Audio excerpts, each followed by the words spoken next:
नमस्कार दोस्तों, पेश है एक हास्यास्पद रोमांचक कथा कपटी बुढ़िया चुड़ैल। भाग 1। जालिमपुर शहर के सिनेमा हॉल पाताल लोक में एक नई मूवी लगी थी। कंटारा चैप्टर 1 मूवी ब्लॉकबस्टर हो चुकी थी। लंगटापुर से कुल 4 बच्चे स्कूल से भागकर उस मूवी को देखने आए थे। शाम हुई, शो खत्म हुआ। वे बच्चे अपने साइकिल में सवार वापस अपने गांव लौट रहे थे। गांव थोड़ा दूर था, उन्हें लौटते हुए काफी अंधेरा हो गया। बीच में एक जंगल भी पड़ता था। वे बच्चे खौफवश उस जंगल को तेजी से पार कर रहे थे कि अचानक कुछ अनजान काले सायों ने उनका रास्ता रोक लिया। वे डर से साइकिल और अपना बस्ता वहीं छोड़ चीखते चिल्लाते जंगल की ओर भागे। वो भूतिया साये भी उनके पीछे भागे और कुछ देर बाद जंगल में डर से चीखते चिल्लाते भागते बच्चों की चीखें खामोशी में बदल गईं। शायद उन्हें उन खूंखार भूतिया सायों ने दबोच लिया होगा। जंगल अब एकदम शांत और वीरान हो चुका था। भाग 2। सुबह होती है। इधर लंगटापुर में अपने बच्चों को ना पाकर उनके माँ बाप और रिश्तेदार परेशान थे। रात से ही उनकी तलाश जारी थी। वे बच्चे पास के ही एक हाई स्कूल डंडा विद्या मंदिर में पढ़ते थे। वहां जाने पर उनके ही क्लास के एक बच्चे से मालूम हुआ वे स्कूल से भाग शहर गए थे फिल्म देखने। कुछ लोग शहर की ओर जाते हैं तो जंगल वाले रास्ते में ही उन्हें उनकी साइकिल और बस्ता मिल जाती है। वे जंगल में तलाश करते हैं। बाद में खबर करने पर पास के थाने से हवलदार फुग्गा चंद भी आ धमकते हैं। फिर जंगल की गहन तलाशी ली जाती है। सुबह से शाम फिर रात। उन्हें तलाश करते करते सबके पसीने छूट जाते हैं। इधर गांव में उन बच्चों के माता पिता का रो रो कर बुरा हाल हो रहा था। तभी गांव के ही एक बूढ़े पंडित ने कुछ सोचा और उन्हें बताने लगा, हो सकता है उन बच्चों के गायब होने में राक्षसी कपटी बुढ़िया का हाथ हो। उस बुढ़िया का नाम सुनते ही गमगीन माहौल सन्नाटे में बदल जाता है। सब खामोश। वो बूढ़ा आगे बताता है, पहले भी उस जंगल वाले रास्ते में लोग गायब हो चुके हैं। याद है, आज से 5 वर्ष पूर्व जालिमपुर का मोटका हलवाई मोतीचूर प्रसाद भी वहीं गायब हुआ था, जो आज तक नहीं मिला। उस बूढ़े की बात सुन गायब हुए बच्चों के अभिभावक फिर से रोते हुए उससे पूछते हैं, पंडित काका, अगर इस घटना में सच में उस बूढ़ी चुड़ैल का हाथ है तो हम उन्हें कैसे बचाएं? बहुत देर से वहाँ बैठा एक युवक टिल्लू उनकी बातें सुन रहा होता है। कहानी में कपटी बुढ़िया चुड़ैल की एंट्री होते ही वो कहने लगा, अब तो हम सबकी मदद करमजला चाचा और बाबा प्रेम परिवर्तन ही कर सकते हैं। उस युवक की बातें सुन सबकी निगाहें उसकी ओर मुड़ती है। भाग 3। लंगटापुर गांव के उत्तरी छोर पर एक मिट्टी का खपरैल घर। उस घर के बाहर खाट में लेटा एक वृद्ध व्यक्ति बीड़ी फूंकने में व्यस्त था। अचानक उसे दूर से एक भीड़ आती दिखी। उस भीड़ को देख वो वृद्ध व्यक्ति डर से घर के अंदर घुस किवाड़ बंद कर लेता है। उस घर के अंदर एक और अधेड़ व्यक्ति, जिसकी दाढ़ी मूछें बड़ी बड़ी थी, यूट्यूब में अघोरियों और तांत्रिकों की ब्लॉग देख मंत्रों की प्रैक्टिस कर रहा था। अचानक उस वृद्ध को देख हड़बड़ाता हुआ उससे प्रश्न किया, क्या हुआ चाचा, आप अचानक अंदर क्यों आ गए? कोई भूत देख लिया क्या? चाचा उसकी बात सुन उसे बताने लगे, ना ही रे परिवर्तन, कुछ लोगन चीखत चिल्लात इधर ही आवत हैं, कुछ कांड होई गवा है का। वृद्ध की बात सुन अधेड़ शख्स कहने लगा, चाचा हम क्या कांड करेंगे, हमारा तो योग और मंत्रों को सिद्ध करने में ही दिन निकल जाता है। आप ही कोई कांड किए होंगे, गाँव की बुढ़ियाओं को छेड़ते जो रहते हैं। चाचा उस अधेड़ शख्स की बात सुन कुछ कह पाते इससे पहले ही किसी ने जोर से उनका द्वार खटखटाया। दोनों की नजरें द्वार की ओर मुड़ी। चाचा द्वार के समीप पहुंच आवाज दे पूछने लगे, अरे केउन हाउ इतनी रात माँ? चाचा की आवाज सुन बाहर से आवाज आती है, हम हैं चाचा टिल्लू, द्वार खोलिए, एक भारी मुसीबतवा आन पड़ी है। कुछ देर बाद चाचा द्वार खोलते हैं और बाहर निकल देखते हैं। टिल्लू, ललुआ और मंगरू खड़े हैं, साथ ही रोते बिलखते उन बच्चों के परिजन उनके पीछे खड़े हैं। चाचा उनको परेशान देख प्रश्न करते हैं, का होगा टिल्लू, ये गांव वालन काहे कांदत हैं?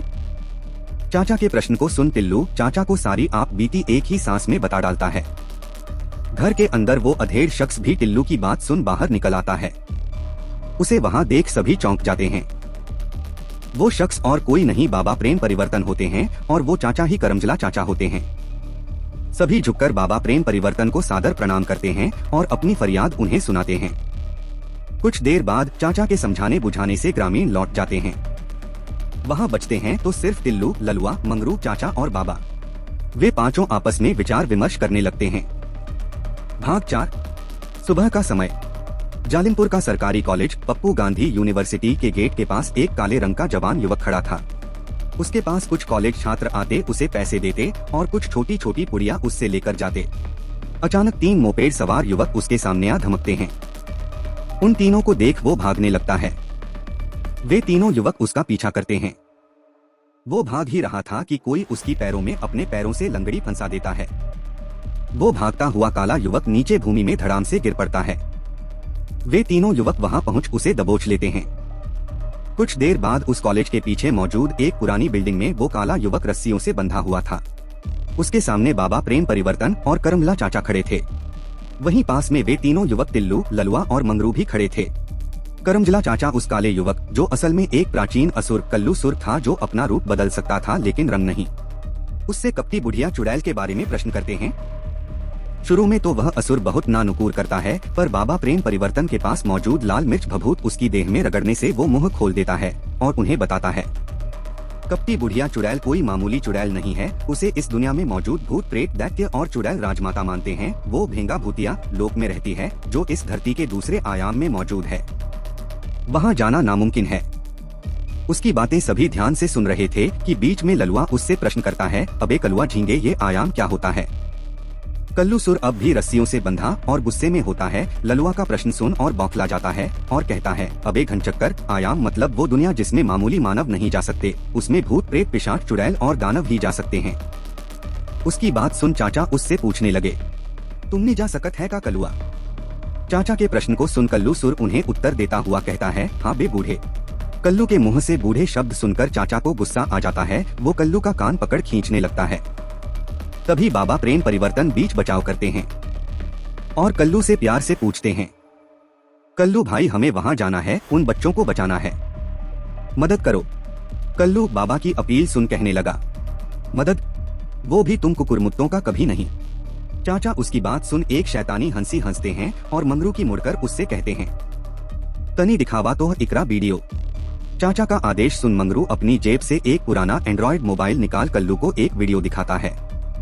उस वीडियो में कल्लू अपना रूप बदलता है और पप्पू गांधी यूनिवर्सिटी के छात्रों को गांजा बेचता है। कल्लूसुर अपनी वीडियो देख सकपका जाता है। अब कल्लू के पास उनकी बातें मानने के सिवा कोई चारा न था। बाबा प्रेम परिवर्तन कल्लू से कहते हैं, कल्लू तुम्हारा राज ही रहेगा अगर तुम हमारा साथ दो तो। कल्लू राजी हो जाता है। टिल्लू और ललुआ उसकी रस्सियां खोल उसे आजाद करते हैं। भाग 5। शाम हो रही थी। चाचा, बाबा और तीनों छोकरे कल्लू को लिए उस जंगल में पहुंच चुके थे। कल्लूसुर उन्हें जंगल के बीच स्थित एक विशाल बरगद के पेड़ के पास ले जाता है और उन्हें बताता है, यहीं पर उस लोक का आयाम द्वार खुलता है। लेकिन द्वार पर एक पिशाच जिसका नाम भूत भयंकर है पहरा देता है। वह 3 प्रश्न पूछेगा, उसका जवाब देना होगा, तभी हम अंदर दाखिल हो सकते हैं। उसकी बात सुन बाबा उससे पूछने लगे, वो प्रश्न क्या पूछेगा? बाबा का प्रश्न सुन कल्लू उन्हें उत्तर देता है, वो कुछ भी पूछ सकता है। बाबा उसकी बातें सुन कुछ और पूछते इससे पहले ही ललुआ प्रश्न कर देता है, अबे गांडू, उस लोक के भूत प्रेत भी तो आते जाते होंगे, उनसे भी प्रश्न पूछा जाता है क्या? कल्लूसुर उसकी बात सुन बताने लगा, जो पहली बार जाता है सिर्फ उनसे ही प्रश्न पूछा जाता है, बाकियों के पास आइडेंटिटी कार्ड होता है। उसकी बात सुन मंगरू उससे प्रश्न करता है, तेरे पास है क्या? मंगरू के प्रश्न का कल्लू उत्तर देता है, हाँ। कोरी और कल्लू से कुछ पूछता उससे पहले ही करमला चाचा कल्लू से बोल पड़ते हैं, अब मियाँ कल्लू जल्दी द्वार खोली दे ही। चाचा की बात सुन कल्लू कहने लगा, द्वार तो मैं खोल ही दूंगा, पर वहाँ मानवों का जाना वर्जित है। तुम लोगों की गंध से 2 सेकंड में उन्हें पता चल जाएगा और चिर फाड़ कर तुम लोगों का मुरब्बा बना खा जाएंगे। कल्लूसुर की बात सुन सभी एक दूसरे को देखने लगे। टिल्लू, ललुआ और मंगरू डरने लगे। उन्हें डरता देख कल्लू जोर जोर से हंसता हुआ बोलने लगा, घबराओ मत, मेरे पास एक स्किन क्रीम है जिसे लगाने से वे तुम्हारी गंध नहीं पहचान पाएंगे। इतना कहकर कल्लू अपनी थैली से वो क्रीम का डिब्बा निकाल उन्हें दे देता है। चाचा उस क्रीम के डब्बे को खोलते हैं। उस क्रीम का गंध बहुत ही सड़ेला था। चाचा कल्लू से पूछने लगे, ई का है कलुआ? चाचा की बात सुन कल्लू उन्हें बताने लगा, करम जले चाचे, सुअर की चर्बी में चूहे का मूत और सियार का टटी उबाल कर बनाया हुआ क्रीम है। इसे लगाने पर 2 दिनों तक चुड़ैल लोक के प्राणी तुम्हें नहीं पहचानेंगे। उसकी बात को सुन सभी चुपचाप उस क्रीम को अपने अपने शरीर में मलते हैं। भाग 6। रात गहरी हो चुकी थी। उस बरगद के पेड़ के पास कल्लू खड़ा हो शैतानी देवता को याद कर मंत्र बोलता है, अगड़म बगड़म चटनी टमाटम भूतनी का गुफा भूतवा का मुली खुल जा गुली गुली। इतना कहने के साथ ही उस बरगद के तने फैल जाते हैं। एक लाल रोशनी द्वार खुल जाता है। कल्लूसुर आगे बढ़ता है, उसके पीछे पीछे वे पांचों बढ़ते हैं। उस आयाम द्वार को पार करने के बाद वे एक अद्भुत और डरावनी दुनिया में प्रवेश करते हैं जिसका नाम भेंगा भूतिया है। वहाँ भी जंगल थे, लेकिन काला जंगल, पेड़ों के पत्ते काले। वहाँ की मिट्टी गहरी नीली और आसमान लाल लहू की तरह। जिससे वहाँ मौजूद झील भी लाल बहती लहू की तरह दिखती। कल्लू उन्हें अपने साथ लिए एक पत्थरों से बना बंद दरवाजे के पास पहुंचा। उसी दरवाजे के पास पत्थरों पर एक चक्री पकड़ा मोटा भद्दा दैत्य भूत भयंकर खर्राटे मार सो रहा होता है। कल्लू उसके पास जा उसे जगता है। वो उठ जाता है। कल्लू को सामने देख चौंकता हुआ पूछता है, अरे कल्लू उस्ताद तुम? कल्लू उसे उत्तर देता है, हाँ भयंकर ददा में। कल्लू से हाय हेलो करने के बाद उसके पीछे खड़े चाचा और उसकी टीम का परिचय पूछने लगता है। तो कल्लू उनका परिचय कराते हुए उनका नाम बताता है। चाचा का नाम चांडालू, बाबा का नाम पंडालू और तीनों छोकरों का नाम मोंटुलू, छुंतुलू, लुंटुलू। और ये भी बताता है कि ये यहाँ पहली बार घूमने आए हैं। भयंकर भूत उनका परिचय पा उनसे एक एक प्रश्न पूछने की शर्त रखता है। सभी मान जाते हैं। कल्लू द्वार के पास खड़ा होता है। सबसे पहले वह चाचा से प्रश्न करता है, श्रीमान चांडालू बताइए इस बार एशिया कप किस देश ने जीता? चाचा प्रश्न सुन खुश हो जाते हैं। वे दिन भर रेडियो सुनते थे इसलिए फटाक से उत्तर देते हैं, भारत। भूत भयंकर खुश होता हुआ बाबा की ओर देख अगला प्रश्न करता है, तुम बताओ पंडालू कौवा काला क्यों होता है? उसके प्रश्न को सुन बाबा प्रेम परिवर्तन कुछ सोचते हुए उत्तर देते हैं, भयंकर जी कौवा असुरी प्रवृत्ति का पक्षी है इसलिए। बाबा का उत्तर सुन भूत भयंकर फिर से खुश होता है और टिल्लू की ओर देख प्रश्न करता है, अब तुम बताओ सुखले दैत्य मोंटुलू गोलगप्पे खट्टे अच्छे लगते हैं या मीठे? टिल्लू ने खूब गोलगप्पे खाए थे, वो भी फटाक से उत्तर देता है, खट्टे। भूत भयंकर शैतानी हंसी हंसता हुआ उसके उत्तर को गलत बताता है, उसे अपने पास रोक लेता है। फिर वो ललुआ और मंगरू से भी प्रश्न करता है। वे दोनों सही उत्तर देते हैं। वो भयंकर दैत्य टिल्लू को अपने पास रोक बाकियों को कल्लू के साथ जाने देता है। भाग 7। उस भूतिया लोक में दिन रात नहीं होते हैं, समय स्थिर रहता है। वे चारों कल्लू के पीछे पीछे चलते हुए एक हवा में लटकते शैतानी महल के पास पहुंचते हैं। वे वहां देखते हैं उस महल को सजाया जा रहा है। बहुत से राक्षस प्रवृत्ति के लोग वहां इकट्ठे हो रहे हैं। तभी उनके सामने से चुड़ैलों की एक टोली गुजर रही थी। कल्लू उनमें से एक चुड़ैल से पूछता है कि चुड़ैल सुंदरी यहाँ क्या हो रहा है और इतनी सजावट? कल्लू के प्रश्न का उत्तर देते हुए वो चुड़ैल सुंदरी उन्हें बताती है, हमारी राजमाता कपटी चुड़ैल देवी का कल जन्मदिन महोत्सव है इसलिए हम सभी तैयारी कर रहे हैं। इतना बताकर वे चुड़ैलें आगे बढ़ जाती हैं। उनके जाने के बाद कल्लू सुर का माथा ठनकने लगा। वो सोचने लगा फिर चाचा और उनकी टीम को लेकर एक पुरानी झोपड़ी में आ गया और उन्हें बताने लगा कि उसे सारा माजरा समझ में आ चुका है। वो आगे बताता है, इस चुड़ैल लोक का समय पृथ्वी की तुलना में धीमा चलता है। पृथ्वी का 5 वर्ष इस लोक का 1 वर्ष के बराबर है। पिछली बार उस चुड़ैल के जन्मदिन के लिए उस मोटे हलवाई मोतीचूर प्रसाद का हरण किया गया था। उसका मानव बिरयानी और मानव कोरमा बनाया गया था। उस मोटे में बहुत चर्बी थी जिसके कारण यहाँ के निवासियों को लूज मोशन हो गया था। लेकिन इस बार उन्होंने बच्चों का हरण किया ताकि दावत में बिरयानी, कोरमा और चिल्ली चर्बी रहित हो। कल्लू सुर की बातें सुन चाचा और उनकी टीम के लोग परेशान हो जाते हैं और कुछ देर बाद उन बच्चों को ढूंढने निकल पड़ते हैं। इधर गेट के पास टिल्लू उस राक्षस भूत भयंकर के साथ बैठा उसकी बोरिंग कहानियां सुन रहा था, पर उसकी नजरें वहां की दीवारों में बने भित्ति चित्रों और उसके हाथ में पकड़े चक्री पर थी। उधर कल्लू सुर, चाचा और उनकी टीम पूरे महल में घूम घूम कर उन लापता बच्चों की तलाश करते हैं। वे बच्चे उस कपटी चुड़ैल की रसोई के पिंजरों में बंद रो रहे होते हैं। वहाँ पर कुछ पिशाच उनकी पहरेदारी कर रहे थे। वे सभी उस महल से वापस उसी झोपड़ी में लौट प्लान बनाने लगते हैं। कल्लू सुर उन्हें बताता है, आज उन बच्चों को छुड़ाना बहुत मुश्किल है। हर जगह दैत्य, चुड़ैल, भूतों और पिशाचों का डेरा है। पर कल जब वह कपटी बुढ़िया केक कटेगी तब सभी वहाँ जमा होंगे। उसी समय हम उन्हें छुड़ा सकते हैं। मैं उन पिशाच पहरेदारों को वहाँ से दूर ले जाऊंगा। तब आप लोग उन बच्चों को लेकर वहाँ से निकल जाना और हाँ, उस स्किन क्रीम को भी उन पे मल देना। लेकिन ज्यादा समय नहीं मिलेगा, सब काम तेजी से करना होगा। भाग 8। दूसरे दिन भूतों, चुड़ैलों और पिशाचों ने मिलकर उस भूतिया महल को स्वर्ग की तरह सजाकर तैयार कर दिया था। उस महल के प्रांगण में एक सभा आयोजित होने वाली थी। भेंगा भूतिया लोक के सारे प्राणी वहां उपस्थित थे। कुछ देर बाद वहां उनकी राजमाता बुढ़िया कपटी चुड़ैल अपनी चुड़ैल सेविकाओं के साथ पधारी। उसके आते ही नाच गाने की शुरुआत हुई। पृथ्वी लोक में वेश बदल कर रहने वाली राक्षसी नर्तकियां जो अपने बड़े बड़े वक्ष और नितंबों को दिखा दिखा कर रील बनाती थीं, वे आइटम सॉन्ग पर बेहतरीन परफॉर्मेंस देने लगी। सभी उनकी नृत्य शैली देख मंत्रमुग्ध होने लगे। तभी मौका देख कल्लू सुर, चाचा, बाबा और उन 2 छोकरों को साथ ले रसोई की ओर भागा और वहां पहुंच कल्लू अपना रूप बदल उस रसोई का प्रमुख काला कुबड़ा बन गया। काला कुबड़ा का वेश धर उस पिंजरे के पास पहुंच उन पिशाच पहरेदारों को कपटी चुड़ैल की जन्मदिन उत्सव में भेज देता है। उनके जाने के बाद चाचा, बाबा, ललुआ और मंगरू भी वहीं पहुंच बच्चों को आजाद कर वहां से भाग निकलते हैं। इधर वे चारों पिशाच पहरेदार वहां पहुंच प्रोग्राम का आनंद लेने लगते हैं। उसी वक्त वहां ओरिजिनल काला कुबड़ा मक्खी और मच्छर भिन्न भिन्नाते जोंकों से भरा एक बड़ा केक लेकर आता है और उस केक को चुड़ैल राजमाता कपटी बुढ़िया को काटने को कहता है। उस केक को देख वहां मौजूद भूत, प्रेत, पिशाच और चुड़ैलों के मुंह में पानी आने लगता है, पर वे पिशाच पहरेदार उस काले कुबड़े को देख चौंक जाते हैं। वे चारों सरपट रसोई की ओर भागते हैं। वहां पहुंच वे उस पिंजरे को खाली देखते हैं, पर उन्हें उन बच्चों की महक आ रही थी। वे उस महक का पीछा करते हैं। चाचा शायद उस स्किन क्रीम को मलना भूल गए थे। कुछ देर बाद वे आनन फानन में उस गेट के समीप पहुंचे ही थे कि वे पिशाच उन्हें घेर लेते हैं और भयंकर रूप धारण कर लेते हैं। उन्हें देख उन बच्चों की चीखें निकल आती है। ललुआ और मंगरू की भी हालत खस्ता हो जाती है।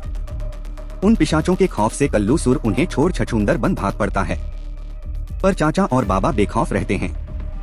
अचानक बाबा प्रेम परिवर्तन यूट्यूब से सीखे मंत्रों का उच्चारण करते हैं, जिससे वे पिशाच थोड़े ठहर जाते हैं, मगर शैतानी हंसी हंसते हुए उनकी ओर फिर से बढ़ने लगते हैं। वे बच्चे ललुआ और मंगरू के पीछे छिपे हुए थे। ललुआ और मंगरू चाचा के पीछे और चाचा बाबा के पीछे। अचानक एक पिशाच आगे बढ़ बाबा का टेंटुआ पकड़ उन्हें दूर उछाल देता है। दूसरा पिशाच चाचा के पैरों को पकड़ उन्हें हवा में लटका देता है और बाकी बचे दोनों पिशाच ललुआ और मंगरू पर टूट पड़ते हैं। बच्चे उन पिशाचों के खौफ से वहीं बेहोश हो जाते हैं। वे नरभक्षी पिशाच उन पर हावी होते जा रहे थे।